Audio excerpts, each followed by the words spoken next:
You are the sum total of the choices you make. You're not a victim of your circumstances, your upbringing, the economy, the government, or anyone else.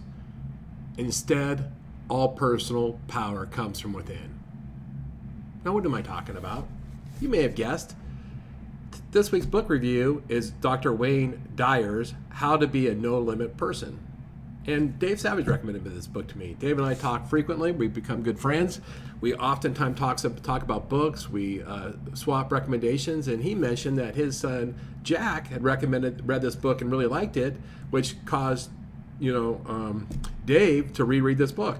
I have not read a lot of Dr. Wayne Dyer. I think I read a book like 20 years ago. Wasn't super familiar with his work. And honestly, while this is a good book, it didn't 100% resonate with me. And that's not because it wasn't a good book. A book approaches you as you approach it. When you're ready for it, when you're open for the content, then you can receive it. If you're not in that space, then you don't receive it as well.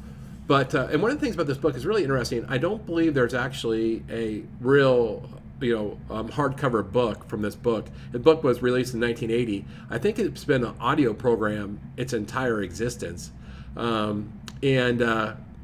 it's mostly it's kind of like almost like a live audio seminar featuring a collage of Dr. Dyer's keynote speeches, interviews, and personal thoughts. And it's interesting. It switches from those things like you're listening to him on stage, and then you're listening to him on a TV show, and you're listening to him being interviewed, and they just created all this to create this book. And this book is wildly popular. And if you know Dr. Wayne Dyer, who is a psychologist by trade, became a massive motivational speaker and a best-selling author, selling over 100 million copies of his book. He's known as a father of motivation. Before transitioning to more spiritual kind of stuff, things you might have read that he wrote, Your Erroneous Zones, which is one of the best-selling books of all time, of any type. He went on to write 40 other books, including The Power of Intention and Wishes Fulfilled. He's been on a few thousand TV shows, including The Tonight Show, frequently The Tonight Show, and Oprah. Just crazy. He's considered one of the most influential self-help authors of the 20th century. And I knew very little about him, so I enjoyed the book as it relates to that. Now, because this is a weird collage of his speeches and interviews and shows that he's been on, there's really not a lot of form to the audio. There's no chapters. There's nothing like that. And so instead, what I want to do is just share some of the key points and concepts from the books, and then see if they resonate with you, and if so, get the audio. And the audio is short. It's only like 4.5 hours. So, and it's really interesting. So here we go. Key point number 1, you create your emotional life.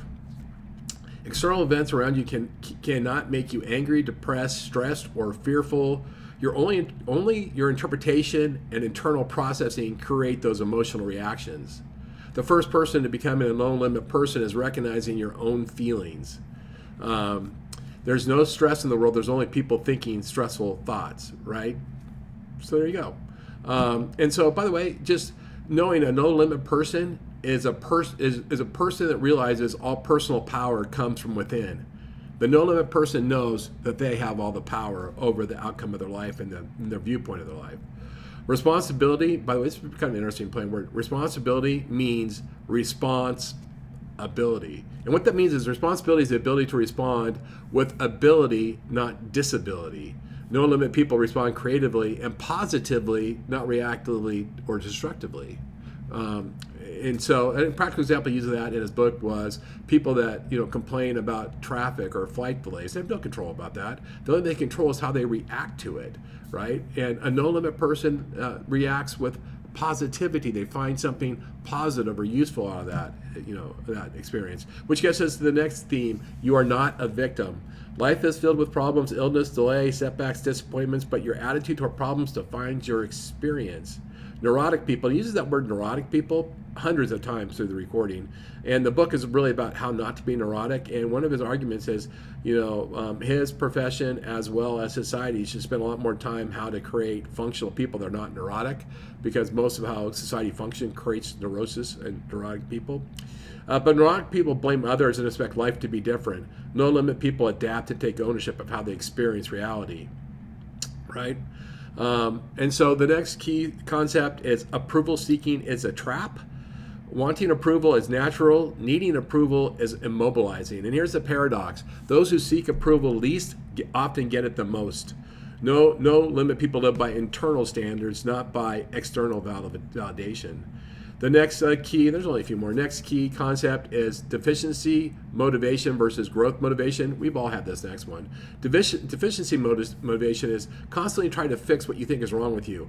I'll be happy when. I'll be happy when I get a higher paying job. I'll be happy when I get married. I'll be happy when I lose weight. I'll be happy when I get promotion, right? Where no limit people operate from a wholeness, not from a sense of lacking. Meaning no limit people understand who they are content with who they are, right? And they're not always in a sense of lacking. Next concept is anger and jealousy are self-inflicted wounds. See, some of these are really good wordsmith stuff, right? Anger is not unhealthy by itself, but immobilizing anger is self-destructive. So what Dr. Dyer encourages is hitting the volleyball back. This is a really interesting thing. Is somebody think of like somebody sending you a barb or somebody sending you a text, a negative comment, whatever happens to be, right? It's like a volleyball where they hit it over the net. All you have to do is hit the ball back over, go, thank you. You can have that comment back. You can have that thought back. You can have that judgment back. I don't really care, right? It's when you catch the volleyball and he says, wipe it all over yourself and you hug it. Now you own all that stuff, right? That's self-inflicted. You didn't have to accept that. You could have just hit the volleyball back, right? And then he goes into positive thinking affects your biology. He does talk quite a bit about living a healthy life and how to live an optimum life. He talks about it quite a bit, and that was really helpful. And he talks about, in several examples, he talks about going from A to B and B to C, the A being the worst outcome, C being the best outcome or the best life. Most things focus between A and B, not between B and C, and health included. We focus on the sick people between A and B, not the super healthy people between B and C. But positive thoughts trigger endorphins and healing responses. Negative thoughts trigger stress hormones and weakens the body. Emotional health and physical health are deeply connected. Now, when he wrote this book in 1980, that was probably pretty forward-thinking ideas. Today, we know that, right? Events are natural. Interpretation is everything. I should say events are neutral. Our interpretation is everything. And he talks about major tragedies are not what cause despair. It's how we process and interpret the events that cause despair. The event itself has no emotional power unless we assign it meaning. That seems easier to say than done. But, he definitely seemed like a devoted guru, by the way. Television and external influences teach helplessness. Society, especially the media, trains people to focus on external validation, appearance, and approval. No limit people guard their mindsets against influence and choose independent thinking. And the last really main concept is you already have everything you need. You're not incomplete or broken. Everything you need to live life joyfully is already within you.